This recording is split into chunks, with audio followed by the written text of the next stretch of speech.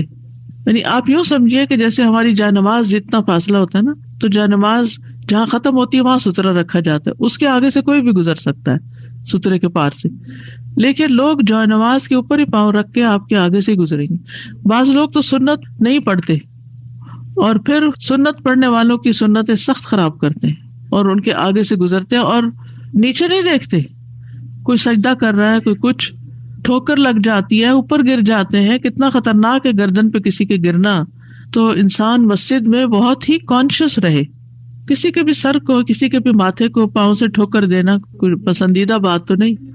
اصل میں یہ ہے کہ جب سنت شروع کرتے ہیں اس وقت نہیں پتا ہوتا کہ اب یہ کون سنت پڑھ رہا ہے اور کون نہیں پڑھ رہا. وہ سنت شروع کر دیتے ہیں، اتنے میں لوگ اپنا یا تو جلدی جلدی سنت پڑھ کے نکلتے ہیں یا پھر پہلے اذکار کرتے رہتے ہیں پھر ایک دم اٹھ کے چلے جاتے ہیں. تو کچھ لوگ اذکار جو ہے وہ بعد میں کرتے ہیں، سنت پہلے پڑھتے ہیں. تو ہر شخص کو اللہ نے عقل سمجھ دی ہے، جب وہ اٹھے کھڑا ہو جائزہ لے کہ میں نے گزرنا کہاں سے ہے، کہ میں کسی کے آگے سے نہ گزروں. کیونکہ دو لوگوں کے بیچ میں سے تو آپ سیدھا گزر سکتے تھوڑا آگے زگ زیگ ہو کے، لیکن پورا کراس کر کے کسی کو نہیں گزر سکتے اور نہیں گزرنا چاہیے. سترے کے پیچھے سے گزرنے والے کی پرواہ نہ کرنا، یعنی اگر سترے کے پار سے کوئی گزر رہا ہے تو گزرتا رہے. موسیٰ بن طلحہ نے اپنے والد طلحہ رضی اللہ عنہ سے روایت کی، انہوں نے کہا ہم نماز پڑھ رہے ہوتے اور جاندار ہمارے سامنے سے گزرتے.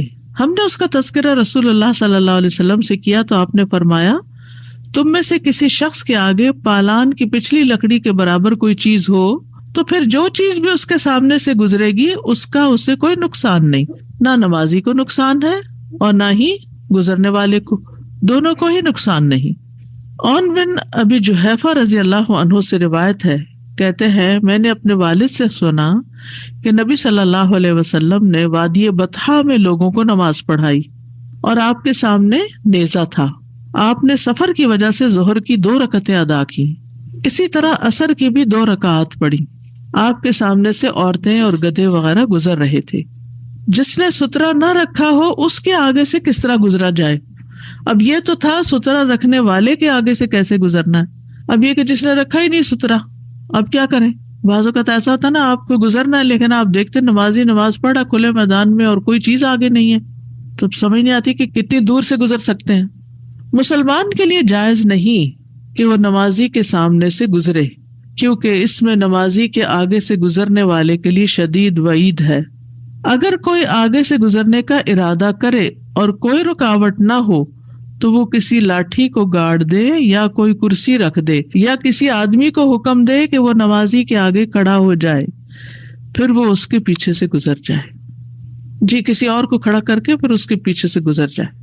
کتاب الاقناع میں اس کی شرح کے ساتھ المستوعب میں آیا ہے اگر گزرنے والے کو گزرنے کی ضرورت ہو تو وہ نمازی کے آگے کچھ ڈال دے جو اس کا سترہ بن جائے، پھر اس کے پیچھے سے گزر جائے تو اس کا گزرنا سترے کے پیچھے ہوگا. خاص طور پر جیسے مسجد میں آپ کے پاس آپ کا پرس ہوتا ہے تو آپ کیا کر سکتے ہیں کہ اگر آپ کو گزرنا ہے اور آپ دیکھ رہے ہیں کہ نمازی جو ہے وہ نماز پڑھ رہا ہے اور اب آپ نہ یہاں کھڑے بھی نہیں ہو سکتے تو اپنا پرس رکھیں، گزر جائے اور پرس اٹھا لیں، وہ چھوڑ کے نہ جائے. ٹوپی کا آ چکا ہے نا، اب مجبوری ہے، یعنی جب کوئی چیز نہیں کوئی چارہ نہیں تو پھر اتنا بھی کافی ہے. خصوصاً حرم میں کرنا پڑتا ہے، بیگ رکھ کے گزرنا پڑتا ہے. اصل مقصد کیا ہے؟ اصل مقصد ہے نماز میں یکسوئی پیدا کرنا، توجہ ایک جگہ پہ رکھنا، فوکس کا ہونا، کیونکہ اب آپ اپنے آپ کو کنفائنڈ محسوس کرتے ہیں نا کہ آپ کے آگے ایک چیز ہے. سترہ رکھنے والے نمازی کے آگے سے گزرنے کی مسافت، یعنی اب کتنی دور سے آپ گزریں گے، اب سترہ ہی نہیں رکھا اس نے. جہاں تک نمازی کے آگے سے گزرنے کی مسافت کا ضابطہ ہے، جب اس کے آگے سترہ نہ ہو تو اس بارے میں علماء کے کئی اقوال ہیں. ہم صرف ان 2 زیادہ مضبوط اقوال کو ذکر کرنے پر ہی اتفاق کریں گے.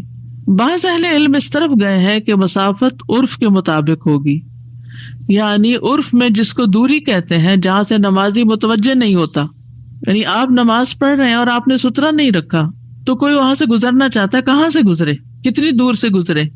اتنی دور سے جو اس کی نگاہ کے دائرے سے باہر ہو. نگاہ کہاں ہوگی؟ سجدے کی جگہ پر. سجدے کی جگہ پر دیکھ رہے ہو تو زیادہ سے زیادہ دائرہ کتنا بنتا ہے؟ جی ہاں, 2 ہاتھ, اس سے آگے تو نہیں بنتا. یعنی سجدے سے 1 ہاتھ آگے کر لیں, کیونکہ سترے کے پار سے گزرنے کی اجازت ہے نا. تو اب سترہ رکھنے کی جگہ کون سی بتائی گئی؟ سجدے کے بعد بکری گزرنے کی جگہ. تو اس کا مطلب یہ کہ سجدے کی جگہ پر آپ کی نگاہیں ہیں, اس سے 1 ہاتھ اور آگے کر لیجئے, اس کے پار سے آگے سے بندہ گزر سکتا ہے. تو شیخ ابن باز کہتے ہیں جب گزرنے والا دور ہو کر اس نمازی کے آگے سے گزرے جس نے اپنے آگے سترہ نہ رکھا ہو تو وہ گناہگار ہونے سے بچ جائے گا, کیونکہ جب وہ اس سے عرف کے مطابق دور ہو کر گزرے گا تو اس کے آگے سے گزرنے والا نہیں کہلائے گا, جیسے کہ سترے کے آگے سے گزرنے والا گناہگار نہیں ہوتا. بعض اہل علم اس طرف گئے ہیں کہ اس مسئلے میں معتبر مسافت نمازی کے کھڑے ہونے کی جگہ سے 3 بازو ہے, کھڑے ہونے کی جگہ سے 3 ہاتھ, بس اس کے آگے سے گزر سکتے ہیں. یا پھر نمازی کے سجدے کی جگہ سے 1 بکری گزرنے کی مقدار کے برابر ہے, جہاں یعنی سترہ رکھا آپ نے, سترے کے پار سے گزرنے کی اجازت ہے. اور نمازی اور اس کے سترے کے درمیان یہی شرعی مقدار ہے, اور یہ بہت اہل علم کا قول ہے. یعنی آپ کی جائے نماز سے سمجھے 1 بالشت آگے سے کوئی یا تھوڑا سا اور آگے سے گزر جائے, ڈپینڈ کرتا ہے جائے نماز کتنی ہے. یعنی بعض جائے نمازیں تو بہت بڑی ہوتی ہیں اور بعض ایسی ہوتی ہے کہ جن کے بس سجدے کی جگہ جو ہے وہ اس کا ایج ہوتا ہے, ایج کے پاس ہی آپ سجدہ کرتے ہیں. تو سجدے کی جگہ سے پھر 1 بازو کر لیں یا 1 اتنا کر لیں کہ بکری گزرنے کی جگہ ہو. جب سے یہ نمازوں کا یہ شروع کیا تو اپنی نمازیں بہتر کرنے کی کوشش کر رہے تھے, تو مجھے ایک بات جو خیال آیا کہ ڈیورنگ پریئر ہم کنسنٹریٹ کریں ہر چیز پہ, کہ اطمینان سے سارا کچھ. تو میں نے ایک اپنا سیلف انالیسس کیا کہ during the prayer like between the 2 prayers also have to do self analysis. تو ایگزیکٹلی وہی بات آج آ گئی کہ خود تو اپنی کنسنٹریشن سے نماز پڑھ رہی اور پھر دوسروں کے آگے سے گزر جائیں. تو آئی واز تھنکنگ کہ سبحان اللہ, جو میں سوچ رہی تھی وہی چیز سامنے آ گئی کہ not we should be careful in our prayer but after the prayer again we have to be careful for other people. بالکل. جس پہ آپ نے وہ بتایا تھا کہ عورتوں کی نماز آدمیوں سے پیچھے ہو, مطلب 2 کمرے ہیں, آدمی اپنی جماعت پڑھ رہے ہیں, عورتیں اپنی جماعت پڑھ رہی ہیں, تو پھر کیا وہ کمرہ آگے ہو سکتا ہے؟ جی ہو سکتا ہے, کوئی مسئلہ نہیں. ٹھیک. استاذہ اگر جیسے مائیں ہوتی ہیں ان کے چھوٹے بچے ان کے ساتھ ہوتے ہیں, بالکل ہی مطلب ابھی نیو بورن ہوتے ہیں, اور ماؤں نے اکثر بالکل سامنے رکھا ہوا ہوتا ہے ان کو اپنے, تو کیا وہ الاؤڈ ہے؟ سائڈ سے کر کے رکھے, سامنے بالکل نہیں رکھ سکتے. لوگ اکثر ہسبینڈ آگے بیٹھے ہوتے ہیں تو کہتے ہیں تو پیچھے جاؤ نماز پڑھ لو, ہو جاتی ہے. تو یہ کیا نماز ہو جاتی ہے گاڑی میں بیٹھ کے؟ نفل نماز صرف, فرض نہیں. فرض نہیں. اساتذہ جب ہم وہاں جاتے ہیں عمرہ کرنے یا حج پہ, تو وہ حتیم میں جب نماز پڑھتے ہیں تو وہ وہاں پہ تو بالکل بھی اتنا دھکا مکا ہوتا ہے اور بالکل آگے سے گزر رہے ہوتے ہیں, تو کیا وہ وہاں پہ پھر گناہ ملے گا؟ وہاں پہ گزرنے والوں کو ملے گا, خود نہیں گزرنا چاہیے, جانا ہی نہیں چاہیے ایسے جگہ پر جہاں دیکھے کہ نہ سترے کا اہتمام ہے نہ کسی اور چیز کا. تو پھر وہاں پہ تو کوئی بھی ستھرا نہیں رکھتا, اور تو پھر گناہ کمانے تو نہیں جانا نا. اگر خالی ملے تو چلے جائیں, نہیں ملے تو صبر کر لیں. عورتیں مردوں سے دھکم پیل کر رہی ہیں, بال نوچے جا رہے ہیں, دوپٹہ اتر رہا ہے, توجہ بالکل بھی نہیں ہے, فائدہ نہیں. عبادت کا مقصد ہی ختم ہو گیا. ساسا ہمارے گھر میں بلی ہے, وہ بالکل میرے آگے سے گزر جاتی. بلی جو ہے اس کے گزرنے سے نماز میں خلل نہیں آتا. اور میری بلی جو تھی وہ تو جیسے چھوٹے بچے ہوتے نا, جو ہی میں نماز شروع کرتی تو وہ بھاگ کے آ جاتی, اور کبھی چادر کھینچ رہی ہے, کبھی جائے نماز سے کھیلنا شروع کر دی, کبھی اس کے اوپر بیٹھ کے پنجوں سے اس کو نوچنا شروع کر دیا, کبھی کچھ کبھی کچھ. پھر میں کسی کو پاس بٹھاتی تھی کہ اس کو پاس نہیں آنے دینا, کیونکہ کہیں بھی آپ نماز پڑھ لیں وہ ساتھ گھس گئی, چادر کے اندر گھس گئی. چھوٹے بچے اور بلی کا ایک ہی حساب ہے. السلام علیکم. میرے پاس کوشچن ہے, جب ہم نماز پڑھ رہتے ہیں اور ہم وہ بچہ کے ہمارے ہم سجدہ کرتے جا کے بیٹھ جائے تو ہم کیا کر سکتے تب؟ جب تک وہ اٹھے نا سجدے میں رہے, کہیں گر نہ. دیکھیں نا, آپ اچانک آپ اٹھیں گے وہ گر بھی سکتا ہے, چوٹ لگ سکتی ہے. نہیں, میں پوچھی جب ہم سجدہ کرنے لگے اور وہ ادھر بیٹھا ہو آلریڈی تو ایک ہاتھ سے ہٹا دیں. Thank you. السلام علیکم.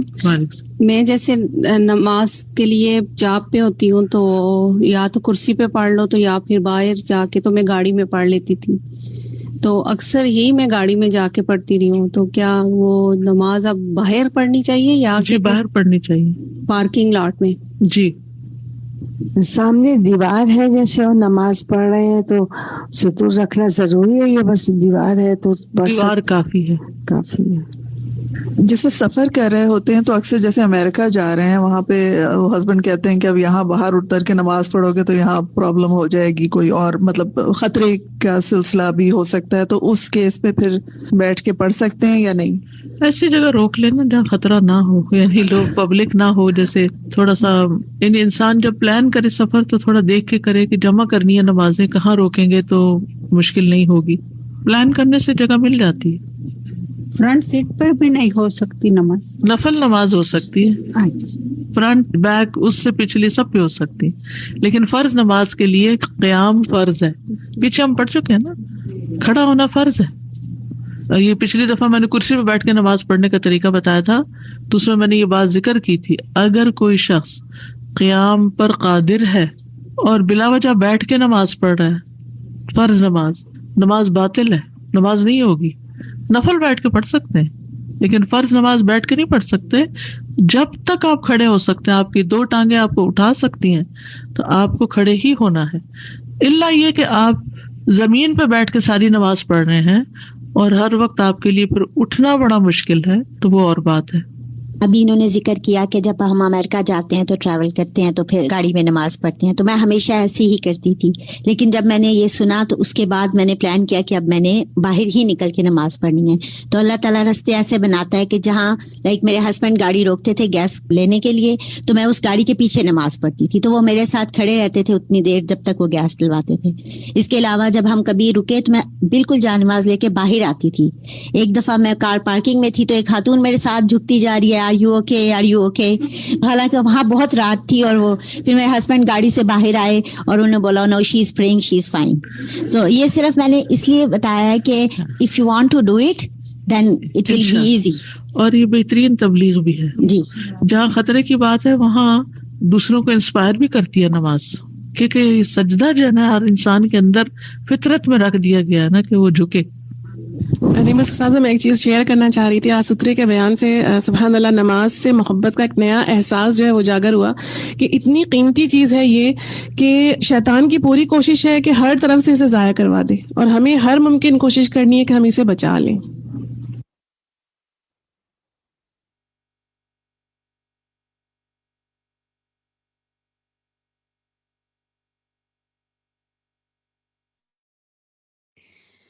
بسم اللہ الرحمن الرحیم. الحمدللہ ہم نے آج کا جو کچھ سنا لیسن، اس کے حوالے سے اتنے سوالات مسلسل آ رہے تھے ہمیں فیس بک پہ، یہاں اس کی چیٹ پر زوم کی، اور تقریباً 35 to 36 کویسچنز کے ہم نے آنسرز دیے ہیں. بہت سے سوالات ایسے تھے آپ کے کہ جو آگے لیسن میں ڈسکس ہونے تھے لیکن وہ شاید ذہن میں ہوں گے تو آپ نے کر دیے. بہرحال اگر ابھی بھی کوئی ایمبیگوٹی ہے، کوئی چیز سمجھ نہیں آئی، آئی ووڈ ہائیلی ریکمینڈ کہ آپ یہ فیس بک پر الہدا کراچی کی فیس بک پہ یہ سب لیسنز اپلوڈ ہو رہے ہیں. آپ کو جہاں کوئی ایمبیگوٹی ہے، کوئی چیز سمجھ نہیں آئی، آپ بار بار سنیں. جتنی بار آپ سنیں گے پڑھیں گے اتنی زیادہ آپ کی کلیئرٹی ہوگی. نماز کا معاملہ ہے اور بہت سوالات ہوتے ہیں تو اس لیے اپنا شرح صدر کیجیے. ہم کچھ چیزیں ڈسکس کرتے ہیں. آج وقت ہمارے پاس کم ہے کیونکہ الحمدللہ کافی کچھ ہم نے آج کور کیا ہے، تو آج ہم اپنا پیٹرن چینج کریں گے. میں سوالات آپ سے کروں گی اور پھر جواب بھی ان کو خود ہی ڈسکس کر لوں گی آپ سے، تاکہ اگر آپ کو کوئی اس میں شبہ ہے تو وہ مکمل ہو جائے. جی یعنی اس کی بات آپ کی سمجھ میں آ جائے. پہلا سوال آپ دکھائیے. پہلا ہمارا سوال ہے کہ مریض کے لیے کن کن چیزوں میں طہارت کا خیال رکھنا واجب ہے. دیکھیں اب خلاصہ کر لیتے ہیں ہم جو کچھ پڑھا ہے اس کے لحاظ سے. اس کا جواب جو ہے وہ ہے جسم، مریض کا اپنے جسم میں، لباس میں، نماز پڑھنے کی جگہ میں. یہ تین چیزوں کو ذہن میں رکھے: جسم، لباس، نماز پڑھنے کی جگہ. پھر یہ ہے کہ اگر مریض اپنے جسم، لباس یا نماز پڑھنے کی جگہ کی طہارت کسی انتہائی مجبوری یا ناگزیر حالات کی وجہ سے نہیں رکھ پاتا ہوتے ہیں نا بعض مریض ایسے کہ ان کو مسلسل ان کی طہارت پہ مسئلہ ہو رہا ہوتا ہے, وہ کسی وجہ سے بیڈ خراب ہو جاتا ہے, بستر خراب ہو گیا, جسم خراب ہو گیا, رکھ ہی نہیں پا رہے, بہت ایج کا مسئلہ ہے یا بیماری ایسی ہے, تو کیا وہ نماز چھوڑ دے؟ نہیں, اس کے لیے اپنے جسم کو نجاستوں سے پاک کرنا ضروری ہے. اگر ایسا کرنے کی طاقت نہیں رکھتا تو اسی حال میں نماز ادا کرے گا اور نماز صحیح ہوگی. اللہ قبول فرمائے. اسی طرح لباس کی طہارت ہے. مریض کے لیے واجب ہے کہ وہ پاکیزہ کپڑوں میں نماز ادا کرے. اگر اس کے کپڑے ناپاک ہو جائیں تو اس کو دھونا یا پاکیزہ کپڑوں سے تبدیل کرنا واجب ہے. لیکن اگر ممکن نہ ہو, دیکھیں یہ بات ذہن میں رکھیں, ایکسیپشنل کیسز کی بات ہو رہی ہے. اس سے یہ نہیں ہوگا کہ ایک شخص جو کر سکتا ہے اور وہ کہ چلو جی وہ پڑھا تھا سنا تھا ہم کریں ہی نہ. نہیں, حتی الامکان کوشش کر رہے ہیں, پھر بھی کپڑے پاک نہیں ہو رہے کسی صورت, تو اس حالت میں وہ نماز ادا کرے گا, اس پر نماز لوٹانا ضروری نہیں ہے. سملرلی نماز کی جگہ کی طہارت ہے کہ پاکیزہ چیز پر نماز پڑھنا ضروری ہے, لیکن اگر وہ جگہ نجس ہو جائے, اسے دھونا یا تبدیل کرنا ممکن نہیں. مثلا بیڈ کا گدا ہے, کوئی چیز اس کو صاف بھی کیا ہے لیکن لگ رہا ہے کہ پھر بھی اسمیل آ رہی ہے, یا کچھ اس میں پوری کوشش کے باوجود وہ پورا تبدیل نہیں کیا جا سکتا حتی الامکان کو صفائی کے باوجود, یا اس کے پاس وہ اٹھ نہیں سکتا, کوئی ایسا پیشنٹ ہے اور کوئی اس وقت اس کے پاس موجود نہیں ہے, اور وہ اس کا جسم میں نجاست لگ گئی ہے یا بیڈ پہ لگ گئی ہے, تو وہ نماز نہ چھوڑے, وہ اس حالت میں بھی پڑھ لے, کیونکہ یہ اب وہ معذور کی کیفیت میں آ گیا ہے. ٹھیک ہے. اچھا, اب نیکسٹ سوال ہمارا یہ ہے کہ اگر کوئی مریض خود سے وضو نہیں کر سکتا, کوئی دوسرا شخص بھی موجود نہیں ہے, تو وہ کیا کرے گا؟ دیکھیں, یہ تو ہم سب جانتے ہیں نا کہ طہارت کے بغیر نماز قبول نہیں ہوتی, وضو کے بغیر نماز قبول نہیں ہوتی. لیکن اگر کوئی ایسا مریض ہے وہ پانی سے طہارت حاصل کرنے کی طاقت نہیں رکھتا, اس کا جواب ہم دیکھتے ہیں. آپ سلائڈ پہ دکھائیے کہ وہ عاجز ہے اور بیماری کے بڑھنے کا خوف ہے, یا اس کو کوئی پانی لگنے سے کسی اور قسم کا مسئلہ ہو سکتا ہے, تو پھر وہ کیا ہے, آپریشن ہوا ہے, کچھ اور مسئلہ ہو سکتا ہے, پٹی بندھی ہوئی ہے تو وہ پٹی پہ مسا کر سکتا ہے, اور اگر پانی لگنے سے خطرہ ہے تو پھر وہ تیمم کرے گا, کیونکہ پانی اس کے لیے اس وقت بیماری بڑھانے کا سبب ہو سکتا ہے. نیکسٹ سوال جو ہے وہ یہ ہے کہ مستحاضہ کے لیے ہر نماز کے وقت کیا کرنا لازمی ہے. اس پہ کئی سوال مسلسل آ رہے تھے کہ مستحاضہ کیسے پڑھ سکتی ہے, اور یہ تو پیریڈ کی حالت ہے. نہیں, یہ بات یاد رکھیں کہ استحاضہ کی حالت اور پیریڈ کی حالت, حیض کی حالت فرق ہوتی ہے. حیض تو بیماری ہے, گندگی ہے, اس میں تو نماز نہیں پڑھنی ہے. یعنی وہ اس کو حیض کو تو یہ کہا گیا نا کہ ہمیں ایکسیپشن کیس کر دیا گیا کہ وہ تو ناپاکی کی حالت ہے, بیماری تو نہیں بلکہ ناپاکی کی حالت آپ اس کو کہیں گے. تو اس کے اندر آپ نماز نہیں پڑھیں گے اور نہ وہ فرض ساقط ہو جاتا ہے. لیکن اگر ایک مخصوص جو عورت کی عادت ہے اس کے بعد بھی اس کا خون نہیں رک رہا, اور وہ اس کو پتہ ہے کہ یہ میرے پیریڈز کا خون نہیں ہے, کوئی پرابلم ہو سکتی ہے, کوئی انٹرنل کوئی ووم میں پرابلم ہو سکتی ہے, بعض اوقات کسی قسم کی کوئی پرابلمز ہو جاتی ہے نا لیڈیز کو, تو استحاضہ کی حالت وہ پھر ہوتی ہے کہ بلڈ کسی وجہ سے آ رہا ہے. ڈیفینیٹلی آپ ڈاکٹر کی اوپینین لیں گے, معلوم کریں گے, اور اس کے بعد پھر یہ ہے کہ وہ نماز ادا کر سکتی ہے. اور وہ استحاضہ کی حالت چاہے جتنے دن مرضی چلے اس کو کیا کرنا ہوگا کہ پھر وہ اتنے دن تک وہ ہر جو ہے نماز کے لیے کیا اس کو کرنا لازم ہے, ہر نماز کے ساتھ اسے نیا وضو کرنا لازمی ہے. ویسے تو نیا وضو کرنا ہر نماز کے ساتھ لازم نہیں ہے, اگر عام پاکی کی حالت ہو, ایک وضو سے کئی نمازیں پڑھی جا سکتی ہیں, لیکن استحاضہ کی کیفیت میں وضو کرنا لازم ہوگا. نیکسٹ سوال جو ہے وہ آپ سے یہ ہے کہ اگر دوران نماز دانت یا ناک سے خون بہنا شروع ہو جائے تو کیا نماز ٹوٹ جائے گی؟ نہیں, بہت سے علماء جو ہیں وہ یہی کہتے ہیں کہ نہیں ٹوٹے گی, کیونکہ اس کے دلائل ملتے ہیں کہ صحابہ سے کہ ان کو بعض اوقات جنگوں میں بھی ایسا ہوا, اور شہادت کے دوران بھی ایسا ہوا, یعنی شہید بھی ہوئے جیسے کچھ صحابی, اور ان کو جب زخمی ہوئے ہیں وہ تو وہ نماز کی حالت میں تھے, اور اس وقت یا جیسے ایک صحابی کا ہم پڑھ رہے ہیں کہ ان کو تیر لگا خون بہا, لیکن انہوں نے رکوع اور سجدہ کیا اور وہ نماز پڑھتے رہے. پھر یہ کہ مریض اپنی سہولت کے لیے نمازیں جمع کر کے پڑھنا چاہے تو کیا وہ کر سکتا ہے, اور کون کون سی نمازیں جمع کی جا سکتی ہیں. اس پہ بھی مسلسل سوال آ رہے تھے کہ کیا وہ پوری نماز پڑھے گا, آدھی پڑھے گا. دیکھیں اگر نماز جمع کرنے کی بات ہو رہی ہے نا تو قصر کرنے کی بات نہیں ہو رہی. اب مجبوری یہ ہے کہ وہ بیمار اتنا ہے، وہ ہر نماز کے ساتھ یعنی ہر نماز مثلا بعض اوقات میں کچھ پیشنٹ کو جانتی ہوں، آپ بھی جانتے ہوں گے، بعض اوقات ایسا ہوتا ہے بہت ایجڈ ہیں، وہ ایک نماز پڑھ کر وہ اتنا سو جاتے ہیں، رات کو جلدی سو جاتے ہیں، اس وقت تک عشاء کی نماز کا مثلا ٹائم ہی نہیں ہے، تو پھر کیا ہے کہ مغرب اور عشاء، مغرب کے ساتھ وہ عشاء کی نماز بھی پڑھ لیں گے.